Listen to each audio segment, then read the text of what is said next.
we have studied about the electrons, one of the सब atomic particle. बराबर है, जो सब एटॉमिक पार्टिकल्स है उसमें से एक ये जो इलेक्ट्रॉन है उसके बारे में हमने थोड़ा बहुत पढ़ा था। तीन चीजें हमने कही थी। जो चार्ज टू मास रेशियो वाली बात हमने पढ़ी, तो हमने ये कहा था कि इलेक्ट्रॉन जो है ना वो डेविएट होता है। हमने कल कैथोड रे ट्यूब पढ़ी थी, अगर आपको याद है तो। हमने एक ऐसी ट्यूब बनाई थी जो ई वैक्यूएटेड ट्यूब कही जाती है। ई वैक्यूएटेड ट्यूब का मतलब है जिसमें वैक्यूम क्रिएट कर सकते हैं हम। बराबर है, दो इलेक्ट्रोड रखे हुए थे, एक था कैथोड और सेकंड वन क्या था, एनोड। कैथोड जो था वो नेगेटिव था, एनोड जो था वो क्या था, पॉजिटिव था। उसमें से जो रेज पास हुए थे, हाई वोल्टेज हमने पास किया तब। अब पूरे प्रैक्टिकल से हमने क्या कंक्लूड किया था, भाई इन एब्सेंस ऑफ, हमने पीछे तीन चार कैरेक्टरिस्टिक दी थी कि in absence of electrical field और magnetic field, stream will not be deviated. ये स्ट्रीम जो है, पार्टिकल की स्ट्रीम जो है, रे जो है, वो डेविएट होता नहीं। और एक प्रैक्टिकल ऐसा भी किया था, उसमें हमने ऐसा ड्रॉ किया था कि अगर हमने मैग्नेटिक फील्ड रखा है और इलेक्ट्रिक फील्ड रखा है, याद जरा करिएगा, और बारी बारी जो है वो हम दोनों फील्ड को अप्लाई करते हैं। और सामने हमने क्या रखा था, जिंक सल्फाइड से बना हुआ जो एक लेयर है, फिल्म है, वो रखा था, जिससे हमें क्या पता चलता है कि जो पार्टिकल्स है वो पूरे यहाँ पर स्ट्राइक होते हैं या नहीं। ये पूरा पैक्ड है, ये याद रखिएगा। ये पूरी ट्यूब जो है वो पैक्ड है, इवैक्यूएटेड है। इसमें से जो रेस पास होते हैं वो, जब हम इलेक्ट्रिकल फील्ड या मैग्नेटिक फील्ड अप्लाई ना करें ना, तो सीधा जिंक सल्फाइड की जो स्ट्रिप है उसके ऊपर आकर क्या होगा, स्ट्राइक होगा। बट बारी बारी क्या करना है, एक बार मैग्नेटिक फील्ड हमें अप्लाई करना है, एक बार इलेक्ट्रिक फील्ड अप्लाई करना है। तो क्या होगा, कोई एक फील्ड अप्लाई करते हैं तो वो पॉजिटिव साइड डेविएट होगा, दूसरा फील्ड अप्लाई करते हैं तो क्या होगा, नेगेटिव साइड वो जो है वो क्या होता है, डेविएट होता है। इसका मतलब सीधा ये हुआ कि इलेक्ट्रिक फील्ड और मैग्नेटिक फील्ड की प्रेजेंस में ये जो स्ट्रीम है जिसे हमने कैथोड रे कहा था, वो फ्लक्चुएट होता है। फ्लक्चुएट का मतलब डिफ्लेक्ट होता है। और हमने तीन फैक्टर्स लिए थे जो ये डिफ्लेक्शन जो है उसके साथ रिलेट होता है। उसमें पहला जो पॉइंट था वो क्या था, तो हमने कहा था नेगेटिव चार्ज कितना है वो वहां पर मायने रखता है। इसका सीधा मतलब है मैग्नीट्यूड,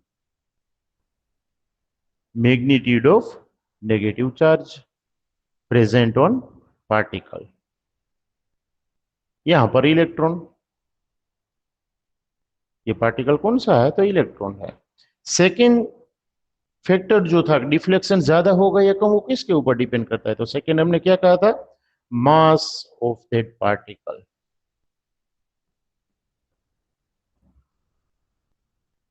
अगर वो पार्टिकल का मास ज्यादा है तो फ्लक्चुएशन कम होगा, डिफ्लेक्शन कम होगा।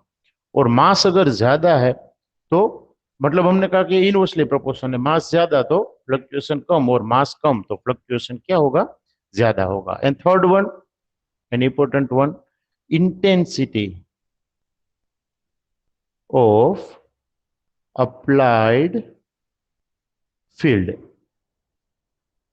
आइदर इलेक्ट्रिकल और मैग्नेटिक।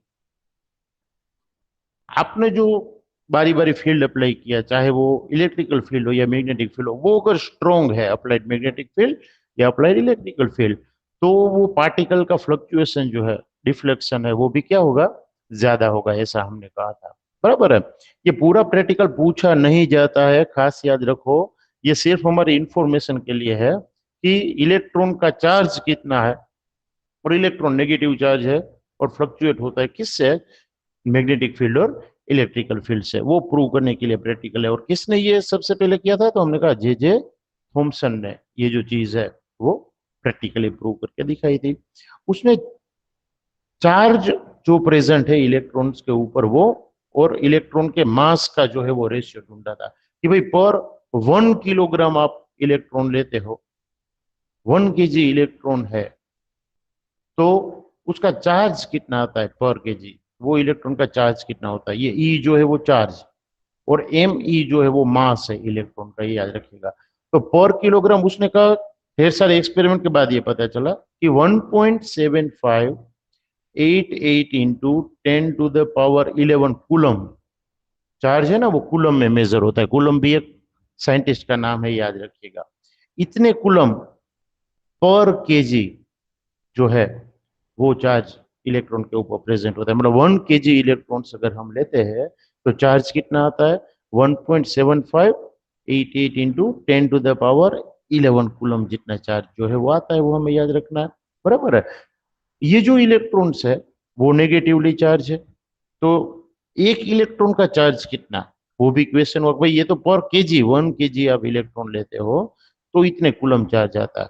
एक इलेक्ट्रॉन के ऊपर चार्ज कितना, वो कैसे डिटरमाइन करे? तो एक और साइंटिस्ट का नाम इसमें आया जिसका नाम था मिलिकन।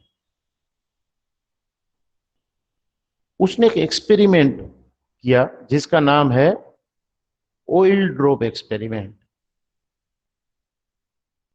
ये एक्सपेरिमेंट हमें पूरा नहीं पढ़ना है, बट ये नाम आपको पता होना चाहिए कि कौन से एक्सपेरिमेंट की मदद से एक इलेक्ट्रॉन का जो चार्ज है, सॉरी, और मास है, वो वहां पर डिराइव किया गया। एक इलेक्ट्रॉन का, और बहुत कम है। सिंगल इलेक्ट्रॉन का मास अगर हम कैलकुलेट करें तो it is very very very very small particle, हम मिनट पार्टिकल उसे कह सकते हैं। तो मास भी उसका क्या होगा? निग्लिजिबल होगा। तो कैसे ये लोगों ने डिराइव किया? तो एक ऑयल ड्रॉप एक्सपेरिमेंट नाम का एक्सपेरिमेंट है जिसमें पर्टिकुलर टाइप का इक्विपमेंट बनाया गया था, और वहां पर जो रेशियो इसने डिराइव किया था पर केजी कितने कूलम है उसका यूज करके एक इलेक्ट्रॉन का चार्ज पहले डिसाइड किया गया या डिराइव किया गया। एक इलेक्ट्रॉन का चार्ज जो है, एक इलेक्ट्रॉन के ऊपर जो चार्ज है वो मिला 1.6022 इंटू 10⁻⁻19 कूलम। अब देखो, इंटू 10⁻⁻19 है, इसका मतलब 0.180 के बाद 16022 आता है। तो इसका मतलब बहुत बहुत बहुत कम चार्ज है, और मास भी एक इलेक्ट्रॉन का बहुत कम ही आएगा, ऑब्वियस है, क्योंकि मिनट पार्टिकल है। तो इसने दिमाग क्या लगाया कि भाई चार्ज अगर हमें पता है किसका, एक इलेक्ट्रॉन का चार्ज पता है, और दूसरा हमें क्या पता है, तो हमें रेशियो भी पता है किसका, चार्ज टू मास रेशियो। तो क्यों ना हम ये दोनों का रेशियो ले ले, एक इलेक्ट्रॉन के ऊपर जो चार्ज है वो, और चार्ज टू मास रेशियो जो है इलेक्ट्रॉन का वो, तो क्या होगा? चार्ज चार्ज कट हो जाएगा और मास जो है वो हमें मिलेगा, क्योंकि डिनोमिनेटर डिनोमिनेटर कहाँ पर जाता है? न्यूमरेटर में जाता है, बराबर है। तो यहाँ पर वो रेशियो हमें कितना मिला था, जरा ऊपर देखिए, 1.7588 इंटू 10⁻11 कूलम पर केजी। और आप फिजिक्स में डायमेंशनल फॉर्मूला डिराइव करके आए हो शायद, अगर मैं गलत नहीं हूं तो, यस बराबर सर। है। मयूर सर ने सिखाया होगा आपको कि भाई कैसे हम डायमेंशनल फॉर्मूला डिराइव कर सकते हैं। तो यहाँ पर भी वो यूनिट आपको पता चल ही जाएगा कि कूलम कूलम जो है वो कैंसल आउट हो जाएंगे और सिर्फ रहेगा किलोग्राम। तो मास किलोग्राम में मिलेगा, ये जो हमें मिलेगा वो। और ये रेशियो कितना होगा? 1.6/1.7588 जो है वो, तो लगभग 9 के आजू बाजू आएगा, 9.10 समथिंग इंटू 10⁻⁻31। देखो -31 है, तो हम केजी में लिख रहे हैं, बट ये बहुत बहुत बहुत निग्लिजिबल मास है, आप ये कह सकते हो, नलीफाई कर सको उतना मास है। तो एक इलेक्ट्रॉन का जो मास है वो निग्लिजिबल है, बट कितना, तो एक्यूरेटली डिराइव किसने किया? मिलिकन नाम का एक साइंटिस्ट था, जो हमने यहाँ पर नाम लिखा है उसका, वो मिलिकन ने डिराइव किया। और एक इलेक्ट्रॉन का मास कितना है, तो आप क्या लिख सकते हो? 9.10 इंटू 10⁻⁻31। एग्जैक्ट नहीं है, लास्ट 2 डिजिट हमने लिए है, पॉइंट के बाद 2 ही डिजिट लिए है, सारे डिजिट याद ना रखो तो चलेगा। बट 9.1 इंटू 10⁻⁻31 केजी जो है वो इलेक्ट्रॉन का क्या है? सिंगल इलेक्ट्रॉन का मास है। और ये जो हमने लिखा है वो सिंगल इलेक्ट्रॉन का चार्ज है, ये खास याद रखिएगा, 1.6022 इंटू 10⁻⁻19। और याद ये भी रखिए कि इलेक्ट्रॉन का जो चार्ज है वो नेगेटिव लिया जाता है। कैसा लिया जाता है? तो आगे आप माइनस लिख सकते हो, बराबर। बट यहाँ पर हम सिर्फ वैल्यू लेते हैं कि कितने कूलम। वो तो इलेक्ट्रॉन जो है वो नेगेटिवली चार्ज है, मतलब प्रोटॉन से अपोजिट है, इसलिए हम यहाँ पर माइनस लेते हैं। और प्रोटॉन जो है उसका चार्ज तो इतना ही होता है, बट वैल्यू कैसी होती है? पॉजिटिव। साइन कैसी होती है?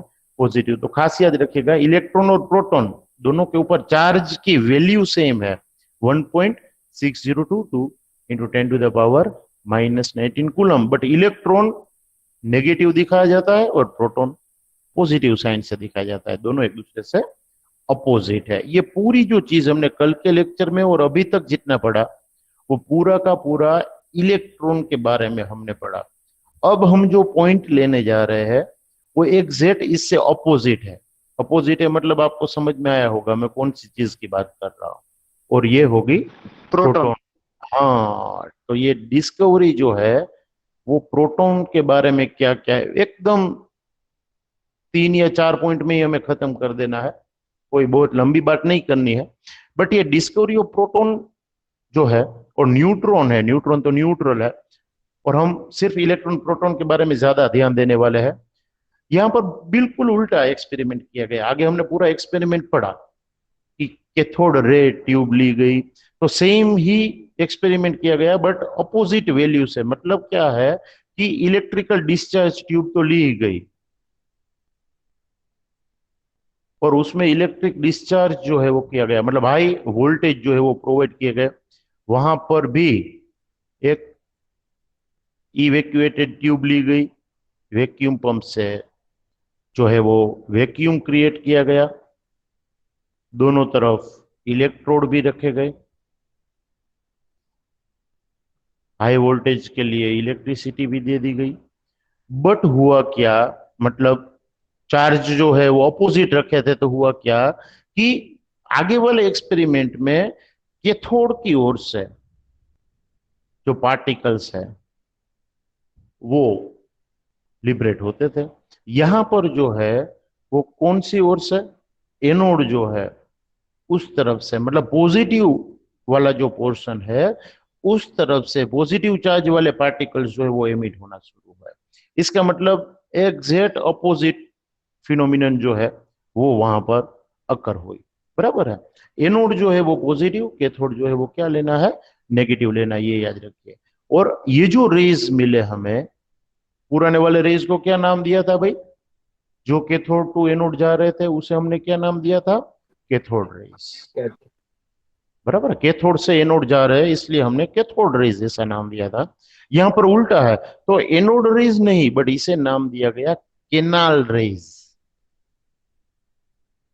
तो याद रखिएगा कि जो प्रोटॉन की बात जब आए तो प्रोटॉन वाले पार्टिकल्स जो है पॉजिटिवली चार्ज, इन शॉर्ट हम प्रोटॉन अभी नहीं बोलेंगे, हम उसे पॉजिटिवली चार्ज पार्टिकल्स कहेंगे। वो पार्टिकल्स जो हमें मिले, वो पार्टिकल की स्ट्रीम जो मिली, वो रेस को क्या नाम दिया गया, केनाल रेस जैसा नाम दिया गया। और उसकी थोड़ी बहुत जो कैरेक्टरिस्टिक है वो हमें याद रखनी है कि ये पॉजिटिव चार्ज पार्टिकल्स जो है उसकी कैरेक्टरिस्टिक क्या है। तो पहली चीज हमें याद रखनी है कि जैसे कैथोड रेज के लिए हमने क्या कहा था, आगे वाला, इन कैथोड रेज द पॉजिटिव, जो नेगेटिव चार्ज थे यहां पर पॉजिटिव चार्ज है, वहां पर हमने कहा था negative charge particles do not depends on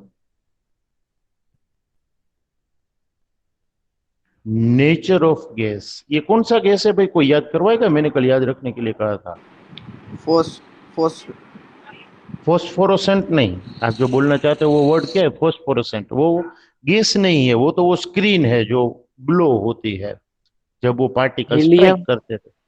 नहीं, नाम नहीं था कोई, बट वो गैस कहां पर है, ये नेचर ऑफ गैस जो हम कर रहे हैं वो कौन से गैस की बात कर रहे हैं, ये वैक्यूम पंप जहां पर लगाया है ना, हम पूरा वैक्यूम क्रिएट नहीं करते बट प्रेशर लो कर रहे हैं यहाँ पर, ये याद रखना है। तो अंदर जो गैस भरा है, जो भी XYZ गैस होगा, उसके नेचर के ऊपर ये नेगेटिव चार्ज वाले पार्टिकल्स जो है उसको कोई इफेक्ट नहीं होती थी, वो डिपेंड नहीं करते थे नेचर ऑफ गैस के ऊपर, कल हमने ऐसा कहा था। बट यहां पर हम केनाल रेस की बात कर रहे हैं, पॉजिटिवली चार्ज पार्टिकल्स की बात कर रहे हैं। इट डिपेंड्स, ये खास याद रखिए, ये दोनों के बीच का एक डिफरेंस बन सकता है। Canal rays depends on the nature of gas present in the tube।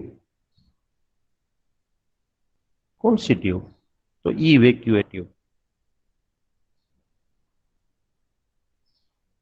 तो केनाल रेज और कैथोड रेज जो है वो एक दूसरे के अपोजिट हुए कि नहीं, वो नेगेटिव था, ये पॉजिटिव है, वो गैस के नेचर के ऊपर डिपेंड नहीं करते थे। ये पॉजिटिव चार्ज जो है वो वाले रेज जो है वो गैस के नेचर के ऊपर डिपेंड करते हैं। इसका मतलब गैस अलग, तो पॉजिटिव चार्ज वाले पार्टिकल्स जो है उसकी कैरेक्टरिस्टिक क्या होगी, अलग होगी। ये खास याद रखें, एक चीज ये हुई। दूसरा जो है वो है चार्ज टू मास रेशियो, जो अभी अभी हमने थोड़ा सा रिवीजन किया चार्ज टू मास रेशियो के लिए। वो चार्ज टू मास रेशियो जो है वो गैस के ऊपर डिपेंड करता है।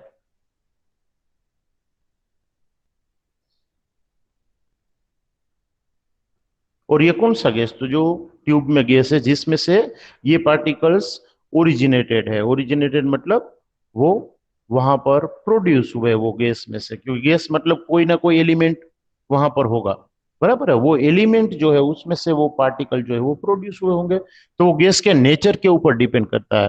कौन, एक तो ये जो केनल रेज है उसका नेचर जो है वो गैस के नेचर के ऊपर डिपेंड करता है, और दूसरा चार्ज टू मास रेशियो जो है वो पॉजिटिव पार्टिकल्स का, वो भी डिपेंड करता है गैस के नेचर के ऊपर। जो गैस आपने वहां पर यूज किया है या प्रेजेंट है उसके ऊपर ये चार्ज टू मास रेशियो भी क्या करता है, पॉजिटिव चार्ज पार्टिकल का charge to mass ratio depend करता है। तीसरी चीज हम ये कह सकते हैं कि कई बार नेगेटिव में ये नहीं होता, ये सिर्फ पॉजिटिव में होता है। समटाइम्स हम ये लिख सकते हैं, the charge present on it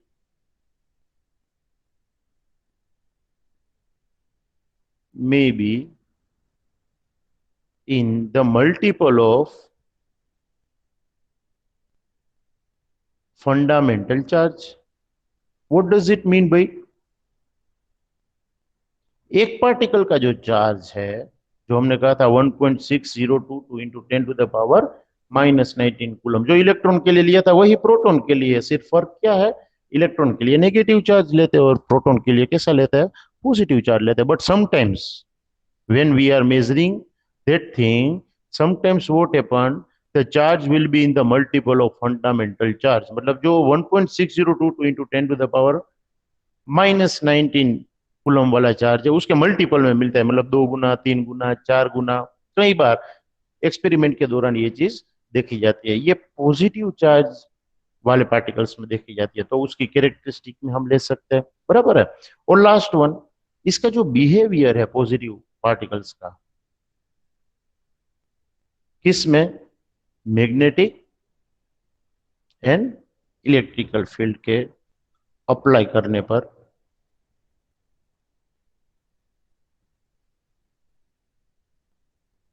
behaviour in magnetic और electrical field is exactly opposite to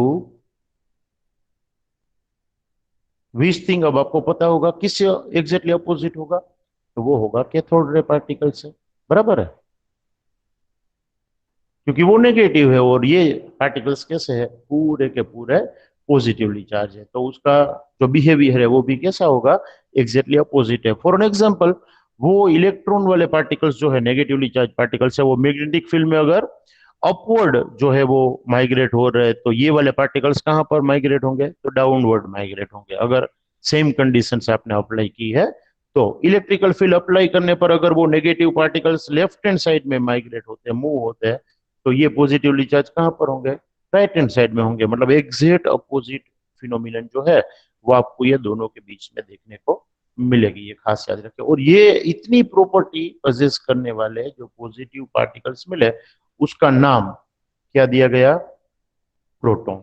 और ये कैरेक्टरिस्टिक और सारी चीजें जो डिस्कवर करने वाला साइंटिस्ट था वो कौन था, किसी को प्रोटॉन डिस्कवर करने वाले साइंटिस्ट का नाम पता है? इलेक्ट्रॉन के लिए तो हमने जे थॉमसन बोला, जेम्स चैडविक। चेडविक। चेडविक जो है उसने न्यूट्रॉन, उसका श्रेय चेडविक हो जाता है न्यूट्रॉन के लिए। प्रोटॉन के लिए गोल्डस्टेन जो है वो याद रखना है आपको, बराबर है। तो प्रोटॉन के लिए जो है वो गोल्डस्टेन नाम का जो साइंटिस्ट है उसने अपना ज्यादा अहम रोल प्ले किया था, और चेडविक जो है उसने न्यूट्रॉन्स जो है उसके बारे में ज्यादा जो है वो इन्वेंशंस की थी या डिस्कवरी में पार्टिसिपेट किया था, ये खास याद रखिए। बट ये दोनों में इन्वॉल्व था चेडविक जो है वो, तो पूरा का पूरा श्रेय हम जो है वो चेडविक को नहीं देंगे, क्योंकि ज्यादा गोल्डस्टीन भाई जो है उसने काम किया था, बराबर है। तो ये जो चीज है वो कैसे मिली, तो सबसे पहले ये चीज मिली, बोम्बार्टमेंट किया गया अल्फा रे बेर पार्टिकल। हाँ, बेरिलियम की सीट के ऊपर। और ये बेरिलियम जो है वो फोर्थ नंबर का एलिमेंट है, आपको पता है, बराबर है। और उसकी थीन सीट, अल्फा रे पार्टिकल पूरा प्रैक्टिकल है ना, उसमें गोल्ड की जो है वो थीन सीट ली गई थी। सबसे पहले ये बेरिलियम की थीन सीट लेकर सर काम किया, हाँ, नाइन्थ नाइन्थ में तो वो आया था गोल्ड शीट वाला। रुथरफोर्ड। हाँ, गोल्ड सीट वाला, और वो रुथरफोर्ड का प्रैक्टिकल था, वो याद रखना। रुथरफोर्ड वो भी आएगा, हम पढ़ने वाले हैं, बट यहाँ पर जो है वो हम इनिशियल प्रैक्टिकल की बात कर रहे हैं, जो बेरिलियम की थीन सीट के ऊपर हुआ था, ये बराबर सबसे है। पहले हुआ था। हाँ, ये पहले हुआ था, और उसमें भी अल्फा पार्टिकल ही लिए गए थे, ओके। बराबर। वहां पर भी अल्फा पार्टिकल थे, बट वहां पर सीट कौन सी ली गई थी, तो बेरिलियम की एक thin sheet। गोल्ड की कितने 2000 एटॉम थिक के ऐसा कुछ था। ना ना ना, वो अप्रोक्सीमेटली 100 नैनोमीटर जितनी पतली थी, बराबर हाँ है। वो वो पार्टिकल्स जो है उसमें से पर 20,000 पार्टिकल, एक पार्टिकल जो है वो रिटर्न बैक होता था 180 डिग्री। आप वहां से पूरा 20,000, डिफ्लेक्ट हो बराबर। जाता था, सीधा हाँ, जहाँ से आए वहीं पास पीछे चला वन जाता था। एटी डिग्री का मतलब तो वही हाँ हुआ कि एग्जैक्ट रिवर्स बैक होता था। Out of 20,000 particles only one particles will return back on exactly 180 degree. वो 180 डिग्री पर एक ही पार्टिकल जो है वो पर 20,000 डिग्री रिटर्न बैक होता है। हम वो पूरा प्रैक्टिकल पढ़ने वाले हैं, चिंता मत करो, बराबर है। बट ये जो चीज है वो सबसे पहले बेरिलियम की सीट के ऊपर अल्फा पार्टिकल बूमबार्ड करके चेडविक ने और गोल्डस्टीन ने जो है वो उसे एनालाइज किया था, और प्रोटॉन और न्यूट्रॉन के बारे में पता लगाया था, बराबर है। और साइमल्टेनियसली दोनों चीजें जो है वो एलाबोरेट की थी, बट प्रोटॉन जो है वो पॉजिटिवली चार्ज था, और न्यूट्रॉन जो है वो न्यूट्रल था, मतलब उसके ऊपर कोई चार्ज होता नहीं है, ये याद रखिए बेटा। मास जो है न्यूट्रॉन का वो प्रोटॉन से थोड़ा ज्यादा होता है, ये खास याद रखिए। इलेक्ट्रॉन का एकदम कम होता है, प्रोटॉन और न्यूट्रॉन में ज्यादा किसका होता है, तो स्लाइटली ज्यादा होता है न्यूट्रॉन का। कितना वो अभी हम लिखवाएंगे आपको, बराबर है।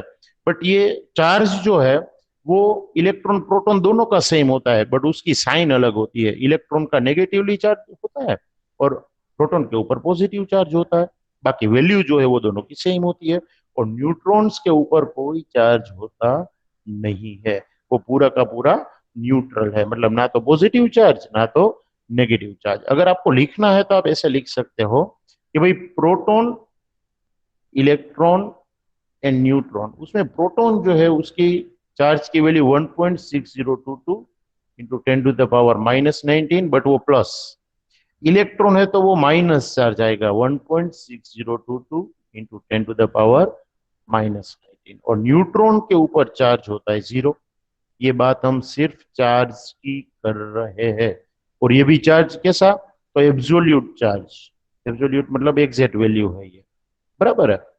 किसकी, ये प्रोटॉन, इलेक्ट्रॉन एंड न्यूट्रॉन्स के लिए। अगर आप रिलेटिव चार्ज की बात करो, मतलब रेशियो की बात करो, तो ये -1, ये +1, और ये रहेगा 0, बराबर है।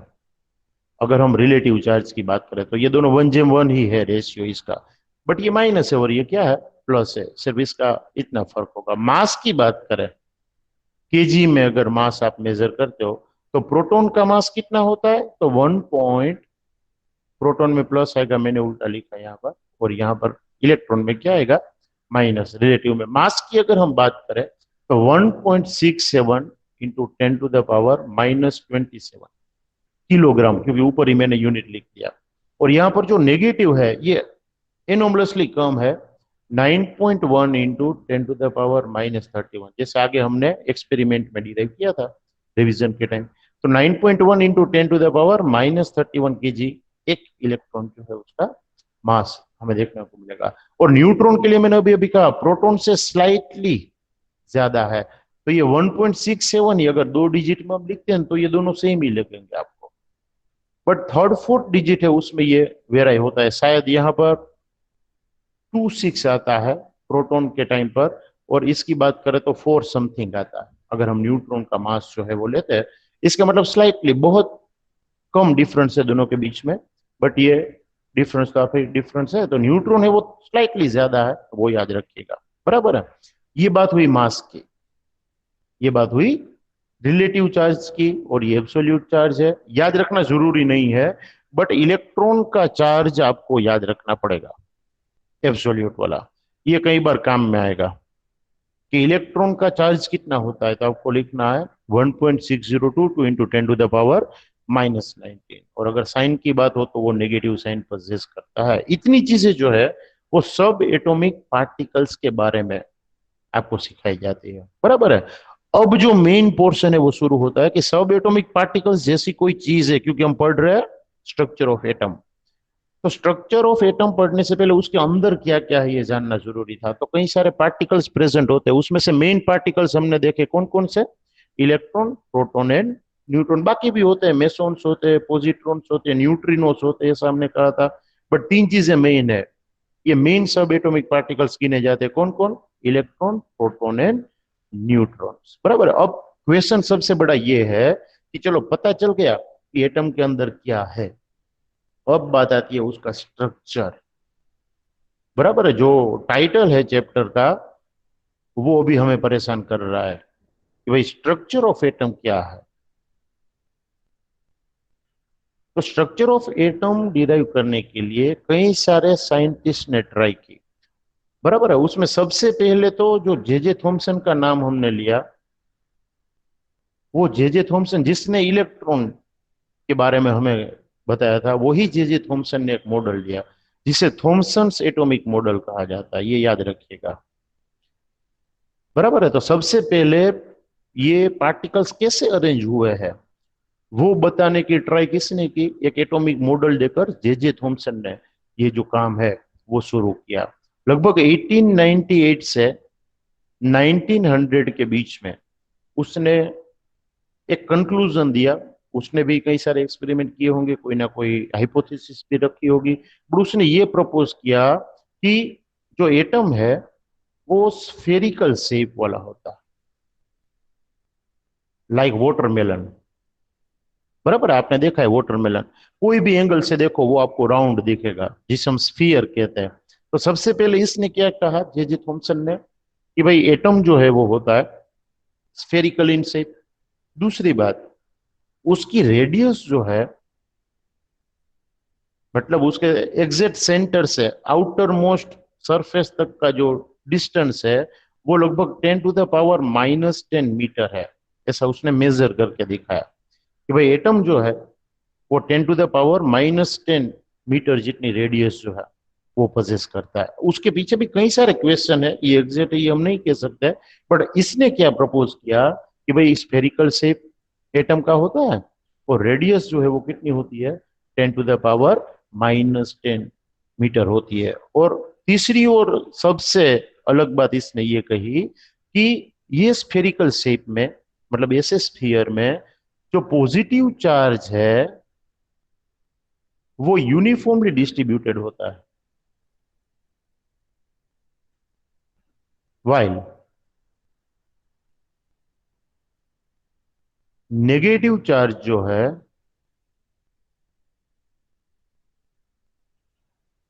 वो सीड्स की तरह, सीड्स का मतलब होता है प्लम,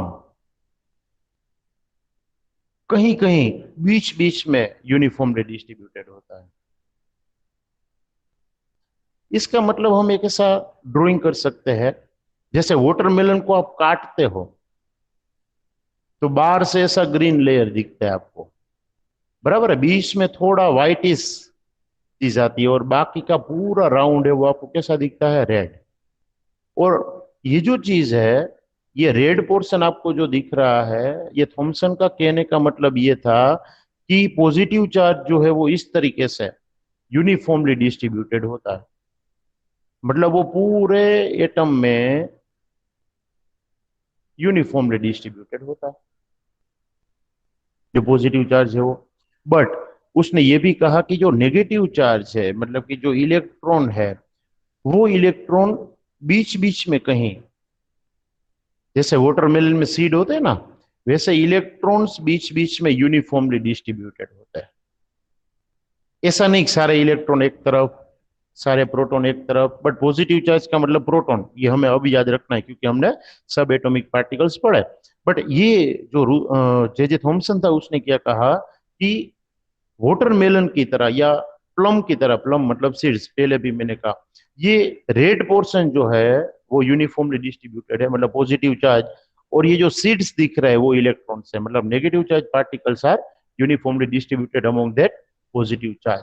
अब देखो, यूनिफॉर्म वर्ड दोनों जगह पर आया, इसका मतलब ये है कि एटम स्टेबल है। क्यों? जितना पॉजिटिव चार्ज अनइवनली वहां पर है, उतना ही नेगेटिव चार्ज भी है। तो यूनिफॉर्मली डिस्ट्रीब्यूटेड है, इसका मतलब दोनों एक दूसरे को बैलेंस करते हैं, negative charge as well as positive charge. तो सबसे पहला क्वेश्चन हमारा जो कल था कि एटम स्टेबल है कि नहीं, और है तो क्यों है, तो उसका आंसर यहां पर उसने देने की ट्राई की कि नेगेटिव चार्ज भी यूनिफॉर्मली डिस्ट्रीब्यूटेड है और पॉजिटिव चार्ज भी यूनिफॉर्मली डिस्ट्रीब्यूटेड है। मतलब इलेक्ट्रोस्टैटिक फोर्सेस हम जिसे कहते हैं, चार्ज की वजह से, नेगेटिव और पॉजिटिव चार्ज की वजह से वो यहाँ पर न्यूट्रलाइज होता है। और कई सारे नाम दिए गए। ये जो मॉडल है जिसे हमने थॉमसन एटॉमिक मॉडल कहा, उसके कई सारे नाम है, जैसे कि वाटरमेलन जैसा उसने कहा, तो ये वाटरमेलन मॉडल भी है।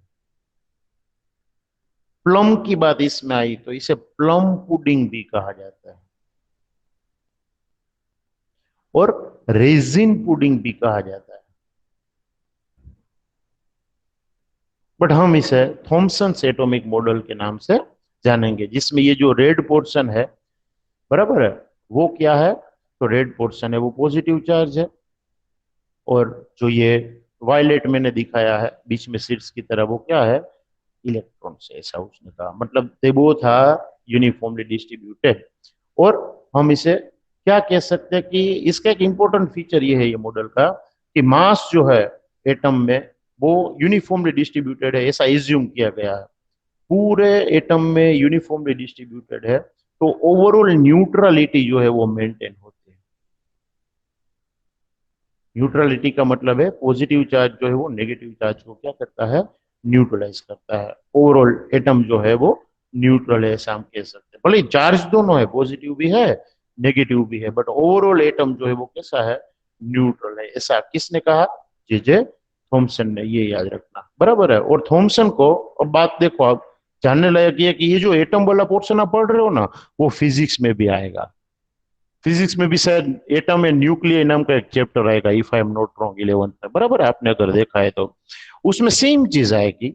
और ये जो थॉमसन था उसे नोबेल प्राइज मिला था ये चीज के लिए, बट फिजिक्स में, तो उसे फिजिसिस्ट कहा जाता है। तो फिजिक्स वाली ब्रांच में भी यही चीज आती है। तो ये जो जे जे थॉमसन था, उसको एक नोबेल प्राइज मिला था, किसके लिए? ये एटम का प्रपोज्ड स्ट्रक्चर देने के लिए। बट ये किसने दिया था? तो ये बात कही थी जे जे थॉमसन ने। ये एक एटॉमिक मॉडल हुआ, भले ही सही है या नहीं वो एक अलग बात है, बट एक प्रपोज्ड मॉडल ये था कि पूरा पॉजिटिव चार्ज यूनिफॉर्मली डिस्ट्रीब्यूटेड है, और नेगेटिव चार्ज जो है वो बीच बीच में कहीं पर सीड्स की तरह एम्बेडेड है, बाइंडेड है, बराबर है। ये एक बात हुई, एक एटॉमिक मॉडल हुआ जे जे थॉमसन का। अब हम जो दूसरा एटॉमिक मॉडल लेने जा रहे हैं वो है रूथरफोर्ड्स एटॉमिक मॉडल। इसे कई बार न्यूक्लियर मॉडल भी कहा जाता है। रूथरफोर्ड्स न्यूक्लियर मॉडल भी कहा जाता है। इसका रीजन ये है कि इसने न्यूक्लियस डिफाइन किया। इसने ये कहा था कि एटम के अंदर न्यूक्लियस होता है जिसमें पॉजिटिव चार्ज होता है, और इलेक्ट्रॉन्स आजू बाजू घूमते हैं। बट उसके पास तो प्रूफ होना चाहिए। अगर कोई चीज आप वहां पर स्टेटमेंट के तौर पर देते हो तो साइंस तो प्रूफ मांगता है, आपको पता है। तो प्रूफ के तौर पर उसने पूरा एक्सपेरिमेंट दिया, और इसे अल्फा स्कैटरिंग प्रैक्टिकल कहा जाता है। नाइन्थ में आप पढ़ चुके हो शायद, बराबर है। 10th में भी थोड़ा बहुत आया होगा, अल्फा स्कैटरिंग प्रैक्टिकल्स। ये प्रैक्टिकल जो है उसमें भी अल्फा पार्टिकल्स जो है वो बोम्बार्ड किए गए थे जिंक सॉरी गोल्ड फॉइल के ऊपर, और जिंक सल्फाइड की जो फिल्म थी उसके ऊपर उसका जो पार्टिकल्स जो है वो कितने डिफ्लेक्ट होते हैं या कितने आर पार निकल जाते हैं, वो सारी चीजें जो है वो रिकॉर्ड की गई थी। एक्सपेरिमेंट में मैकेनिज्म क्या थी कि एक सोर्स लिया गया था अल्फा पार्टिकल का,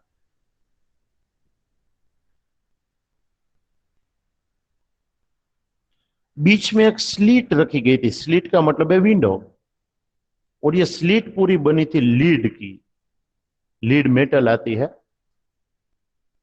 उसका एक कैरेक्टरिस्टिक ये है कि वो अल्फा पार्टिकल को एब्जॉर्ब कर सकती है। बट अल्फा पार्टिकल्स इसमें से जो एमिट होते हैं, अब होगा क्या, लीड प्लेट के साथ वो टक्कर करते हैं तो एब्जॉर्ब हो जाएगा, बट यहाँ पर बीच में जो होल है उसमें से तो अल्फा पार्टिकल आर पार निकल जाएंगे, याद रखिए, क्योंकि वहां पर तो खाली जगह है। बाकी के जो एक्स्ट्रा अल्फा पार्टिकल्स है वो एब्जॉर्ब कर लेगा ये जो लीड की प्लेट है, जिसे हम स्लिट भी कह सकते हैं, विंडो मतलब स्लिट। तो ये होल में से, ये खाली जगह में से जो बीम है, अल्फा पार्टिकल का बीम है या रे है, वो बाहर निकलेगा, और यहां पर सामने एक एकदम थीन गोल्ड फॉइल रखी गई, इतनी थीन जो हमारे हेयर होते हैं, एक हेयर होता है उससे भी पतला जो है वो उसका डायमीटर होता है, लगभग अप्रोक्सीमेटली, मैंने जैसे आपको पहले कहा था 100 नैनोमीटर जितनी थिकनेस थी ये फॉइल की, गोल्ड फॉइल की, और इसके आजू बाजू जिंक सल्फाइड की एक फिल्म रखी गई। इसका काम क्या है ये आप लोगों को पता है, जिंक सल्फाइड का काम क्या है, तो फ्लोरोसेंट मटेरियल है, बराबर है। इसके ऊपर अगर कोई चार्ज पार्टिकल अटैक करता है तो वो जो है वो ग्लो करता है उतने टाइम पर। तो ये जो ग्रीन रेज यहाँ पर टच हुआ है गोल्ड फॉइल में, उसमें हुआ क्या, ज्यादातर पार्टिकल्स आर पार निकल गए, और यहां पर जबरदस्त ग्लो देखने को मिल रहा था जिंक सल्फाइड के ऊपर। बट कई सारे पार्टिकल्स ऐसे थे जो स्केटर्ड डाउन हुए, आइदर इन द लेफ्ट और in the right at some angle, जो बहुत कम थे। जो सीधे जाने वाले उसे तो हम ऊपर ही ऊपर ड्रॉ करेंगे तो वो तो थोड़ा थिक बीम दिखेगा, उससे ज्यादा हम कुछ नहीं कर सकते। बट ये रेड लाइन जो है वो क्या शो करते हैं कि भाई थोड़े बहुत ऐसे पार्टिकल्स भी थे कि जो स्केटर डाउन होते हैं, मतलब कि डेविएट होते हैं, साइडवाइज जाते हैं। रेयर पार्टिकल्स ऐसे थे जो बाउंस बैक हुए, खास याद रखना, मैंने वर्ड बोला है, रेयर पार्टिकल्स ऐसे थे जो बाउंस बैक हुए, और वो थे 1 आउट ऑफ 20,000। हर एक 20,000 अल्फा पार्टिकल्स आर पार निकलते थे तो एक पार्टिकल एग्जैक्ट 180 डिग्री पर वापस आता था। तो तीन चीजें देखने को मिली यहां पर जो हमें लिखनी है, ऑब्जर्वेशन कहे जाते हैं। पहला ऑब्जर्वेशन क्या है कि most of the alpha particles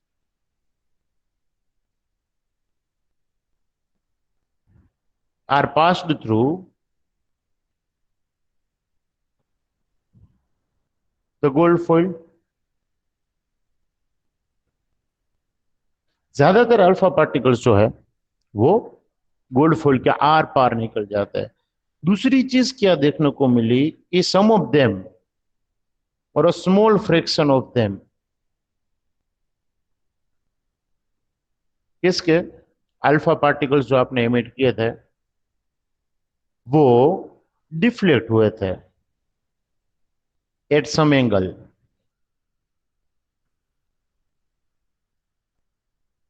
एक पर्टिकुलर एंगल पर वो डिफ्लेक्ट होते थे। और तीसरी चीज क्या देखी गई कि 1 आउट ऑफ 20,000, लगभग एक अप्रोक्स हम कह रहे हैं 1 out of 20,000 exactly bounced back at 180 degree.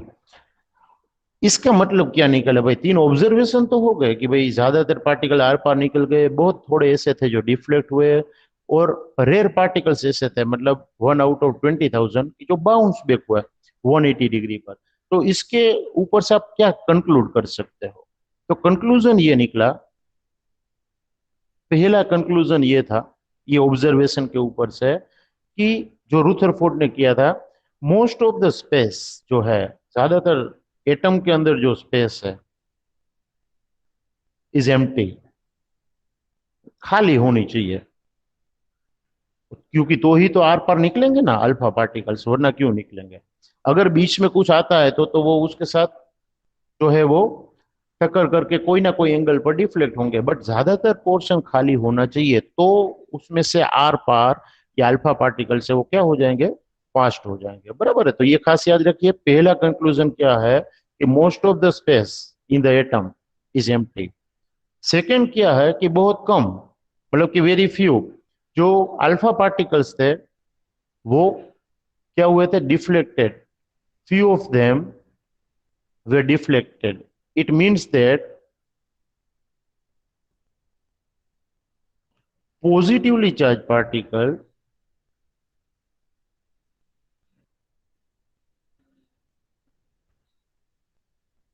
present in the atom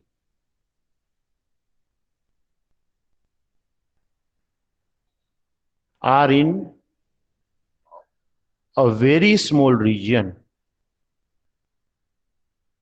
क्योंकि अगर हर जगह पर होते हैं तो उसके साथ ये अल्फा पार्टिकल भी पॉजिटिव है, तो वो पॉजिटिव पार्टिकल्स के साथ टक्कर करके डिफ्लेक्ट होता है, क्योंकि positive positive repels each other, ये हमें पता है, बट ऐसा नहीं हुआ। बहुत कम पार्टिकल्स जो है वो डिफ्लेक्ट हुए। इसका मतलब एटम के अंदर जो पॉजिटिव चार्ज वाले पार्टिकल्स है वो बहुत कम रीजियन में है। इसका मतलब कि कोई रीजियन ऐसा होगा जिसमें पॉजिटिव चार्ज्ड पार्टिकल्स जो है कंसंट्रेटेड होंगे, मतलब कि एकजुट हो गए होंगे। लेटरली ये जगह को क्या नाम दिया गया, कोई कहेगा मुझे, जहां पर पॉजिटिव चार्ज इकट्ठा हो गया है वो जगह को क्या नाम दिया गया, बाद में रूथरफोर्ड ने क्या नाम दिया था वो जगह को? न्यूक्लियस। हाँ, या तो हम न्यूक्लियस कह सकते हैं उसे, जो एटम के बीचों बीच होता है। आपको पता है एटम के बीच में पॉजिटिव चार्ज और न्यूट्रॉन्स होता है, और आजू बाजू इलेक्ट्रॉन्स घूमते रहते हैं, जैसा हम सीखे हैं। बराबर है, तो ये बहुत छोटा पोर्शन है कि जिसमें पॉजिटिव चार्ज और न्यूट्रॉन्स प्रेजेंट होते हैं। अभी तो हम पॉजिटिव चार्ज ही देखेंगे, तो ये पॉजिटिव चार्ज वाली जो जगह है वो न्यूक्लियस है। तो ये वर्ड सबसे पहले, जिसे न्यूक्लियाई भी कहा जाता है, वो रूथरफोर्ड ने कहा कि भाई एटम का ज्यादातर पोर्शन खाली है और पॉजिटिव चार्ज जो है ना वो बहुत कम पोर्शन में एकजुट हो गया है, कंसंट्रेटेड हो गया है, और वो जगह को हम क्या नाम देंगे, न्यूक्लियस या न्यूक्लियाई। बराबर है। थर्ड वन कि भाई 20,000 में से एक बाउंस बैक हुआ, इसका मतलब ये पॉजिटिव चार्ज का जो एकजुट वाला रेडियस है, एकजुट होने वाला एरिया है, उसकी रेडियस बहुत कम होगी। और कितनी, वो भी उसने मेजर की, 10⁻⁻15 मीटर। ये रेडियस किसकी है, न्यूक्लियस की। खास याद रखिए, आगे हमने जे थॉमसन का मॉडल लिया, उसमें एटम की रेडियस दी थी और वो थी 10⁻⁻10 मीटर, और ये न्यूक्लियस की है रेडियस 10⁻⁻15 मीटर। तो खास याद रखिएगा, इसमें बच्चे कंफ्यूज होते हैं। एटम की 10⁻⁻10 थी और रेडियस जो न्यूक्लियस की है वो कितनी है, 10⁻⁻15 मीटर है। तो ये तीन कंक्लूजन रूथरफोर्ड ने दिए उसके तीन ऑब्जर्वेशंस के ऊपर से। बराबर है। अभी इसके ऊपर से हम पूरा स्ट्रक्चर एटम का क्या है, रूथरफोर्ड ने क्या कहा कि एटम कैसा होना चाहिए, वो देखेंगे।